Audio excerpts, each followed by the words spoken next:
Hello दोस्तों, मैं अभिनायक rare classes में पुनः सभी का स्वागत करता हूं।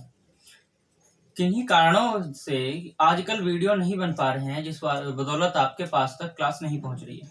परंतु अब हम रेगुलर प्रयास करेंगे कि आपके पास तक सभी क्लासें पहुंचती रहें। हम जीएस चला रहे हैं। जीएस के साथ साथ इंग्लिश, रीजनिंग, मैथ और हिंदी की भी क्लास चालू करने वाले हैं। तो चलो आइए चलते हैं आज की क्लास। आज का क्लास है मूल विधि। मूल विधि हम अपराध तक आ गए थे, न्यायालय, कोर्ट, शाही का कार्य वगैरह वहां तक आ गए थे। अब हमें शुरू करना है अपराध के प्रकार। अपराध कितने प्रकार के होते हैं? परंतु यह सेशन शुरू करने से पहले कहना चाहूंगा, यदि किसी ने मेरे चैनल को सब्सक्राइब नहीं किया है तो सब्सक्राइब करिए, और यदि वीडियो अच्छा लगे तो लाइक कीजिए और शेयर कीजिए। तो आइए, अपराध के प्रकार। अपराध कितने प्रकार के होते हैं? अपराध दो प्रकार के होते हैं। एक संज्ञेय होता है और दूसरा असंज्ञेय होता है। अब संज्ञेय और असंज्ञेय दो प्रकार के जो अपराध हैं, ध्यान दें। एक संज्ञेय है अपराध के प्रकार,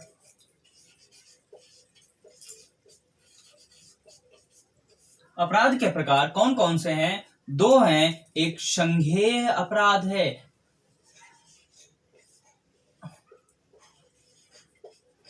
असंज्ञेय अपराध। दूसरा संज्ञेय अपराध।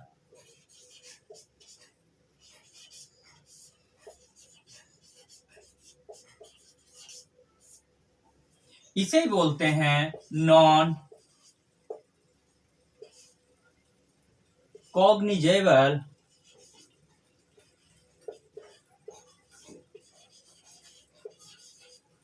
क्राइम। इसे बोलते हैं नॉन कॉग्निजेबल क्राइम। इसे बोलते हैं कॉग्निजेबल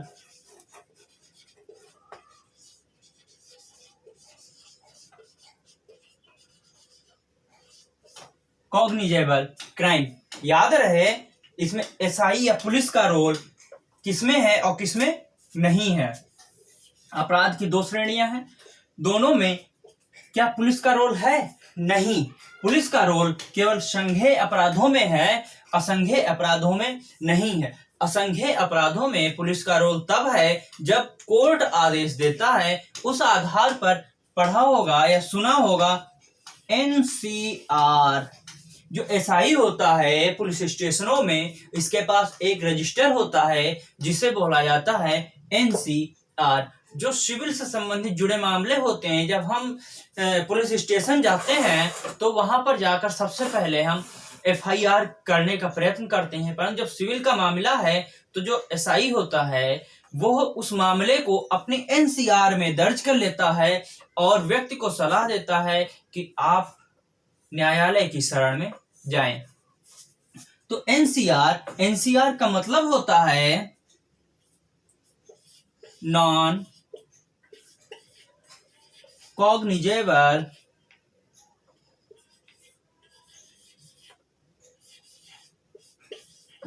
रिपोर्ट।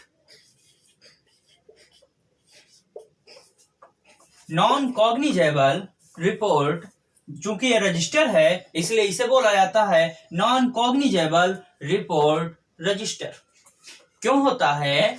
क्योंकि जब कोर्ट में जाते हैं, हम केस फाइल करते हैं। केस फाइल करने के पश्चात जब इंक्वायरी के लिए कोर्ट से आदेश जाता है तो सबसे पहले कहाँ देखा जाता है? एनसीआर में। क्या यहाँ कोई मामला दर्ज है या नहीं, इसकी छानबीन करते हैं। इसके अलावा पुलिस का इसमें कोई रोल नहीं है। पुलिस का रोल होता है इसमें, अर्थात संज्ञेय अपराध में। संज्ञेय अपराध में अब कैसे रोल होता है वो देखो। संज्ञेय अपराध मतलब जो अपराध किए गए हो या क्राइम से संबंधित हो। जैसे किसी ने किसी के साथ मारपीट किया, ऐसी स्थिति में किसी को हाथ पैर तोड़ दिए, किसी को जला दिया, किसी को मार दिया, इस प्रकार के अपराध संज्ञेय अपराध होते हैं और ऐसी स्थिति में पुलिस तुरंत एक्शन लेती है, मतलब प्रतिक्रिया तुरंत व्यक्त करती है। वो कैसे, वो बताते हैं। वो देखो,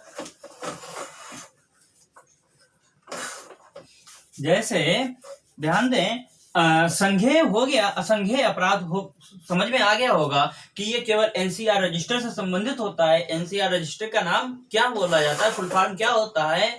नॉन कॉग्निजेबल रिपोर्ट रजिस्टर। ये केवल जो एफआईआर के लिए व्यक्ति आता है उसकी रिपोर्ट केवल दर्ज कर ली जाती है, बाकी न्यायालय जाने की सलाह दी जाती है।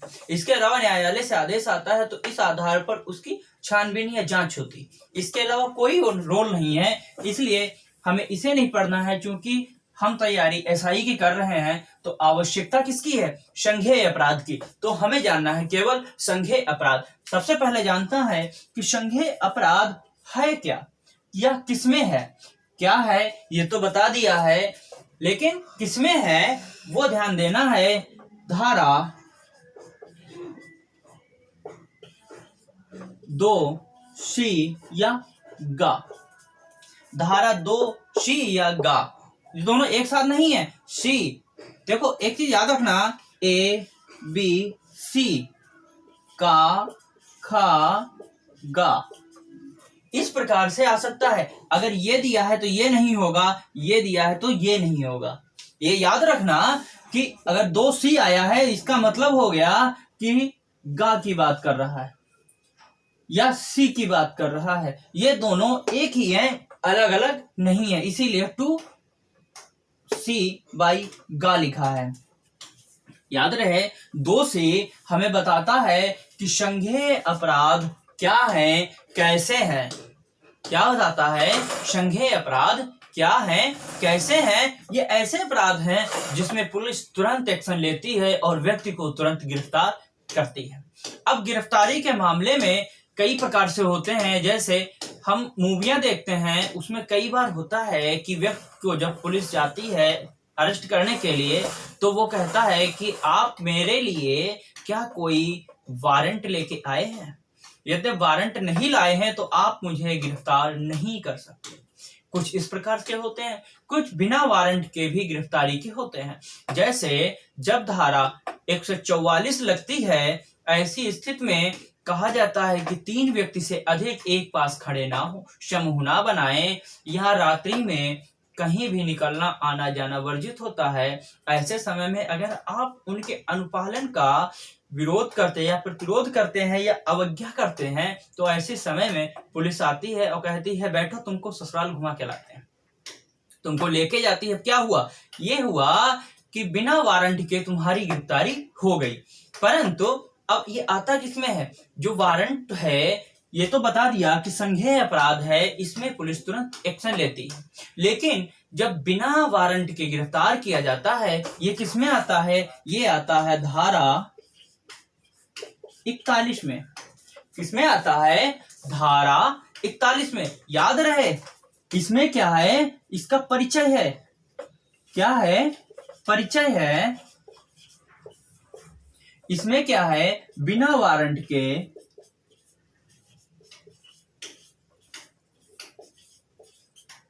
गिरफ्तारी, बिना वारंट के गिरफ्तारी किसमें? धारा 41 में। धारा 41 में बिना वारंट के गिरफ्तार किया जा सकता है। उदाहरण दे चुका हूं, जैसे धारा 144 है, लागू है और आपने उसकी अवज्ञा की है, अनुपालना की है, तो ऐसी स्थिति में पुलिस तुम्हें उठा ले जाएगी। अब आता है कि अपराध जो होते हैं इसमें कितने कैटेगरी के होते हैं? कैटेगरी 2। लेकिन कौन कौन से? संज्ञेय और असंज्ञेय। लेकिन होता है कि जमानती और गैर जमानती। कुछ अपराध ऐसे होते हैं जो जमानती होते हैं, कुछ अपराध ऐसे होते हैं जो गैर जमानती होते हैं। जमानती कौन से होते हैं? जमानती वो अपराध होते हैं जिन्हें हम पुलिस स्टेशन से ही जमानत के तौर पर छुड़ा लाते हैं। जैसे हम मूवियां देखते हैं और उसमें देखने को मिलता है कि व्यक्ति को जब अरेस्ट करके पुलिस लेके जाती है, कुछ ही देर बाद किसी का फोन आया और उन्हें छुड़ा कर ले गया। या फिर कोई एक व्यक्ति चला गया, जैसे काला कोट पहनकर वो गया और उसे छुड़ाकर तुरंत ले आया। यह स्थितियां जमानती गिरफ्तारी की होती हैं। और वहीं पर जो अजमानती होती है या गैर जमानती होती है, ऐसी स्थिति में व्यक्ति को पुलिस स्टेशन से मुक्ति नहीं मिलती, वहां से इसे जमानत नहीं मिलती। इसके लिए उसे कोर्ट जाना पड़ता है। कहाँ जाना पड़ता है? कोर्ट जाना पड़ता है, और कोर्ट के द्वारा उसको जमानत मिलती। ऐसा नहीं कि नाम है गैर जमानती तो उसे जमानत नहीं मिलेगी, परंतु पुलिस स्टेशन से नहीं, बल्कि उसे कोर्ट जाना होगा। 24 घंटे के अंदर मुजरिम को, जिसे पुलिस ने अरेस्ट किया है, कोर्ट में पेश करेगी। अब कोर्ट का निर्णय होगा वो उसे जमानत दे या ना दे। हम लोग ऐसा अक्सर देखते हैं कि व्यक्ति को गिरफ्तार पूरी कोशिश कर ली जाती है, ताकत लगा दी जाती है, लेकिन जब पुलिस स्टेशन से छुड़ा नहीं पाते तो अंतिम चारा होता है कि कोई बात नहीं, पहली पेशी होने दो, उसके बाद हम जमानत करवा लेंगे। वही है जमानती और गैर जमानती। जमानती और गैर जमानती। कितने? जमानती और गैर जमानती अपराध। जमानती में क्या होता है कि पुलिस स्टेशन में ही जमानत हो जाती है, जबकि गैर जमानती जो होता है इसमें पुलिस स्टेशन की बजाय कोर्ट से जमानत होता है। कहां से होता है? कोर्ट से जमानत होती है। अब बात करते हैं कि हमने बात किया था कि अपराध कितने प्रकार के और कैसे कैसे। बात करना है कि धाराएं, जो मूल विधि हम पढ़ रहे हैं, इस मूल विधि में धाराएं कितनी हैं? याद रहे, कुल धारा 511 है। कितनी है? 511 है। अब इनमें ए, बी, सी ये उपधाराएं हैं। ये उपधाराएं हैं। और हमने जो शुरुआत में बोला था कि हमें पढ़ना है तो पूरी धाराएं नहीं पढ़नी है, क्योंकि पूरी पढ़ने में हमें एक हिसाब से पूरा सिलेबस कवर करना होगा जो ला से है। हम पीसीएस जे की तैयारी नहीं बल्कि एसआई की कर रहे हैं, उसमें हमें पूरे की आवश्यकता नहीं, कुछ की आवश्यकता है। वो क्या है? हमें इनको जहां पर आवश्यकता होगी वहां पर ए बी सी का प्रयोग करेंगे। जैसे अभी 2 गा संघे अपराध के बारे में बताया था। बात है कि कितनी धाराएं हैं? टोटल 511 धाराएं हैं, जो कि अध्याय 23 अध्यायों में या 23 पाठों में विभक्त हैं। 511 जो धाराएं हैं ये 23 पाठों में या 23 अध्यायों में विभक्त हैं। अब बात करनी है कि जो धाराएं हैं, धाराएं ये हैं कैसे?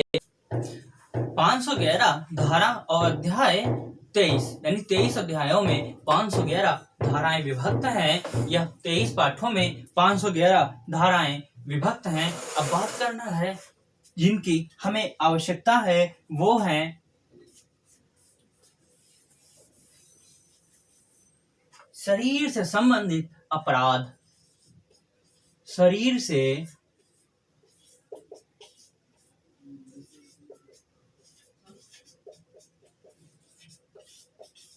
संबंधित अपराध ये आती हैं धारा 299 से धारा 377 तक।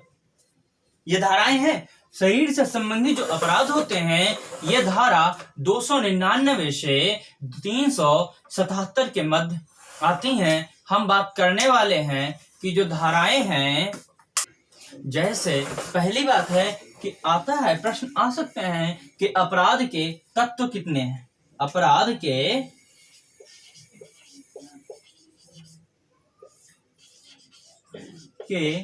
तत्व, अपराध के तत्व तो याद रहे, जो एक व्यक्ति है, जैसे कोई भी व्यक्ति हो और वो व्यक्ति अपराध करने के लिए पहले अपना विचार बनाता है, यह मन के अंदर दुराभाव लाता है, तो यह हो गई पहली। तत्व कितने होते हैं? कुल 2 होते हैं। वैसे भी देखो 3 आएंगे परंतु होते 2 हैं। वो कैसे?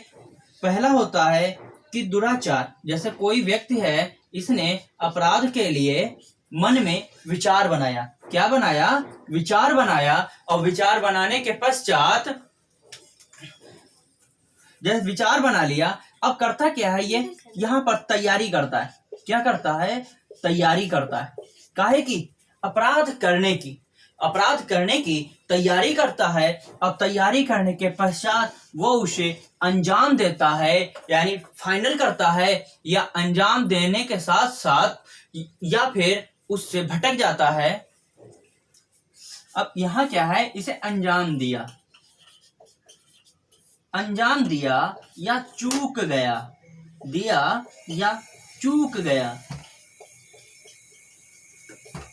जैसे अब देखो यहाँ क्या हुआ? मनोवृत्ति बनी। किस लिए मनोवृत्ति बनी? कि हमें किसी के साथ कोई घटना घटित करनी है, उसे मारना है, उसे तोड़ना है, या उसे केवल पीटना है। ये मन के अंदर एक छवि बन गई, या फिर एक भाव आ गया जिसके लिए हमने तैयारी किया, उसे अंजाम दिया। या तो अंजाम पूरा हुआ या चूक गया। जैसे हमारे पास रिवॉल्वर है और हम व्यक्ति को मारने के लिए तैयार हुए, मन के अंदर भावना बनाई कि हमें जाना है, उस व्यक्ति को मारना है। मारने के लिए हमने उसे लोड किया और पहुंच गए। तैयारी हो गई ना। पहला स्टेप कि मन के अंदर भावना बन गई और फिर उसे लोड किया और हम पहुंच गए, यानी तैयारी हो गई। अब पहुंचे वहां पर, उस व्यक्ति को हमने उस पर गोली चलाई, उस व्यक्ति पर हमने गोली चलाई। अगर उसे लग गई तो हम पूरी तरह से क्राइम कर चुके, वो तो 302 में आ गया। परंतु यद्यप वो किसी कारण जैसे गोली मिस हो गई या हट गए, वो व्यक्ति हट गया, या फिर हमने जो गोली चलाई वो किसी और को लगी, उसकी वजह अपराध तो हुआ, परंतु जिसे मारने गए उसे मार नहीं पाए। या तो वो बच गया या फिर किसी अन्य कारण वजह से चूक गया। ऐसे में हाफ मर्डर के रूप में आता है, यानी कोशिश में आता है। परंतु अगर उससे पहले केवल यहीं से मन बनाया, तैयारी किया, वहां पहुंचे, मारने से पहले मन अगर चेंज हो गया, तो ऐसी स्थिति में क्या होता है कि हमें अपराध के रूप में नहीं देखा जाता, बल्कि तैयारी के रूप में देखा जाता है कि हम तैयारी कर रहे थे, लेकिन किसी कारण से मन हट गया, तो ऐसे व्यक्ति पर किसी प्रकार की कोई कार्रवाई नहीं होती है। ऐसे व्यक्ति पर तो क्या हुआ कि ऐसे व्यक्ति पर कोई भी कार्रवाई नहीं होगी। लेकिन यदि वो अंजाम दे देता है या गोली चला देता है, या उसे लग जाती या नहीं लगती, लग गई तो अपराध में गया, और नहीं लगी तो फिर कोशिश के तौर पर अपराध में जाता है। अब बात है कि जो है कितने स्टेप होते हैं या तत्व कितने होते हैं, तो यह एक अकेला तत्व है। यह एक अकेला तत्व है मनोवृत्ति, यानी मन के अंदर भाव बनाना या उत्पन्न करना। इसके बाद ये जो दोनों हैं, तैयारी और अंजाम देना या चूक जाना, यह दूसरा तत्व है। कौन सा तत्व है? या दूसरा तत्व है। तो अपराध के कितने तत्व होते हैं? 2 तत्व होते हैं। प्रश्न आ सकता है कि अपराध के तत्व होते हैं कौन से? ये 3 में से कोई भी आ सकता है, चाहे मनोवृत्ति दे दे या दुराशय। एक चीज याद रखना, दुराशय भी हो सकता है। यहां पर दुराशय यानी बुरी भावना से, दुराशय भी हो सकता है। तैयारी है, अंजाम देना मतलब क्राइम कर देना, या क्राइम करने से चूक जाना, ये आ सकते हैं। और इन्हीं तौर पर यह भी आ सकता है कि तत्व तो कितने हैं, तो संख्याएं पूछी जा सकती हैं। अब बात करते हैं कि शरीर से संबंधित अपराध की। इसमें आता है जैसे जीवन। क्या आता है? जीवन से संबंधित। अब किसी का शरीर है, किससे संबंधित है? जीवन से संबंधित है। शरीर से संबंधित जो है वो किससे है? जीवन से संबंधित है। और जो जीवन से संबंधित है वो किस, ये धाराएं कौन सी हैं? धाराएं 299 से 311। जीवन की जो धाराएं हैं ये 299 से 311 11 में है। जैसे संविधान है, संविधान में तो अनुच्छेद 21 है, अनुच्छेद 21 जो जीवन से संबंधित है, लेकिन हमें संविधान नहीं, यहाँ पर मूल विधि को ध्यान में रखना है। तो मूल विधि में जो जीवन है ये किसमें है? धारा, अनुच्छेद नहीं है, धारा है 299 से 311। इसमें कई प्रकार के आते हैं, जैसे आपराधिक मानव हत्या,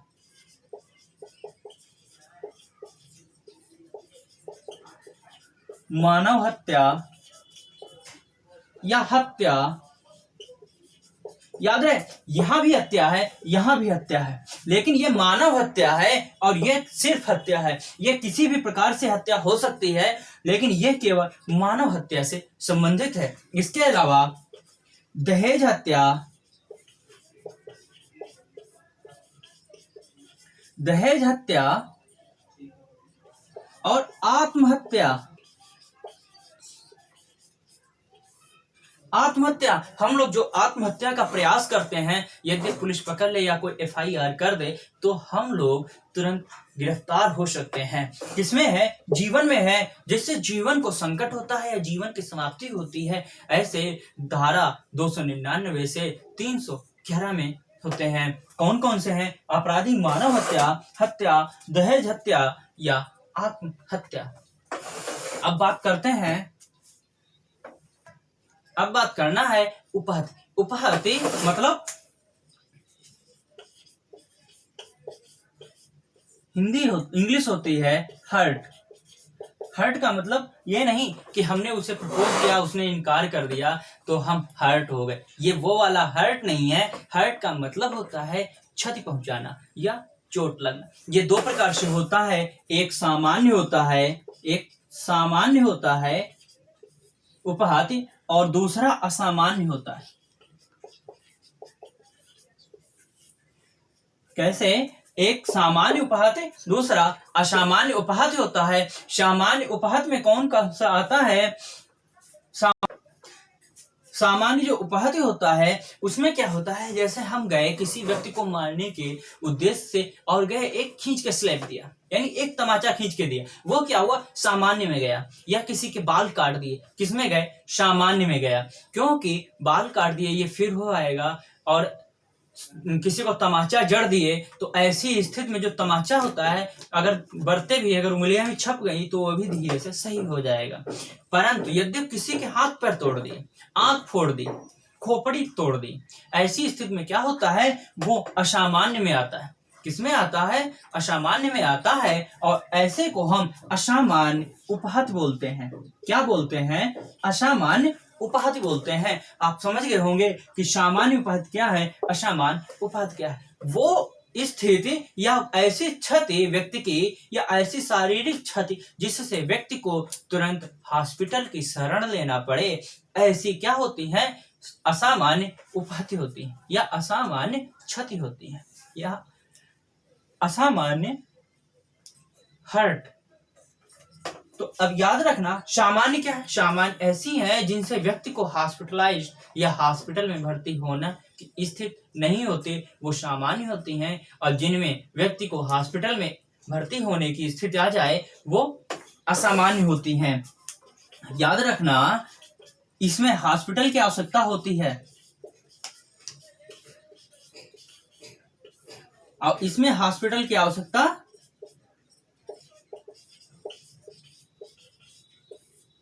नहीं होती। इसमें हॉस्पिटल की आवश्यकता पड़ती है, इसमें नहीं पड़ती। बस इतने से कोई जरूरी नहीं हम रट के रखें कि हड्डी तोड़ देना, आंख फोड़ देना, आवश्यकता नहीं है। बस इतना याद रखना कि हॉस्पिटल की आवश्यकता सामान्य में नहीं होती, असामान्य में हॉस्पिटल की आवश्यकता होती है। जिसमें हॉस्पिटल की आवश्यकता पड़े वो उपहत्या असामान्य उपहत्या कहलाती है।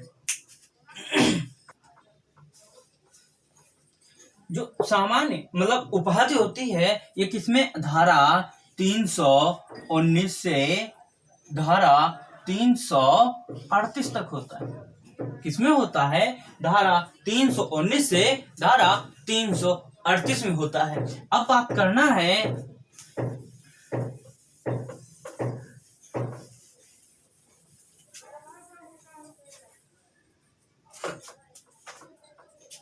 बात करना है सदोष अवरोध।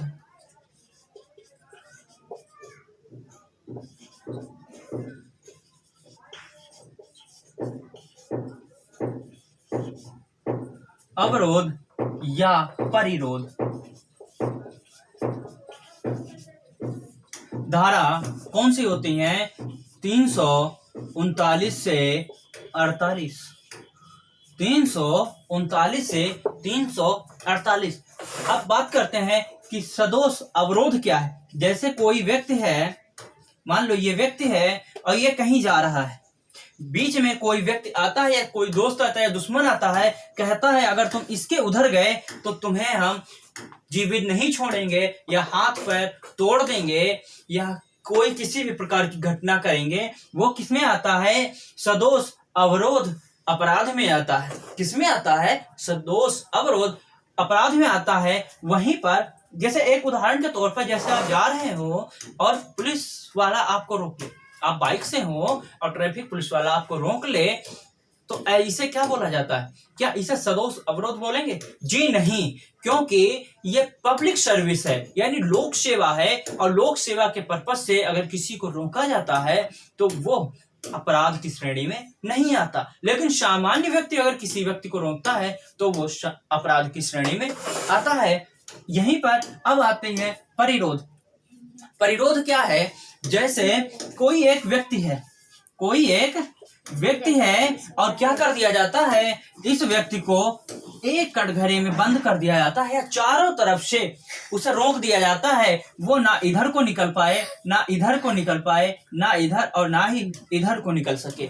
ऐसे को बोलते हैं परिरोध। ये हो गया अवरोध। क्या हो गया? अवरोध है और ये है परिरोध। याद रहे ये स्थिति परिरोध कहलाती है। जैसे हम मूवियां देखते हैं तो मूवियों में होता क्या है, जब हीरोइन होती है तो उसे जब उसके अफेयर को उसके पेरेंट्स जान पाते हैं तो उसको एक कमरे में बंद कर देते हैं।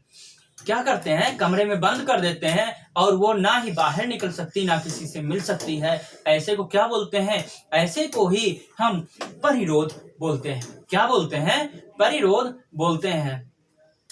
आपका सेशन आज का यहीं तक था। अब बात करनी है कि हमें आगे की जो आपराधिक मामले हैं उन पे हम कल चर्चा करेंगे। याद रहे अब हम प्रत्येक दिन रेगुलर क्लासेस डालेंगे। आपको करना है कि आपको देखना है, क्योंकि एग्जाम आपके लिए जरूरी है।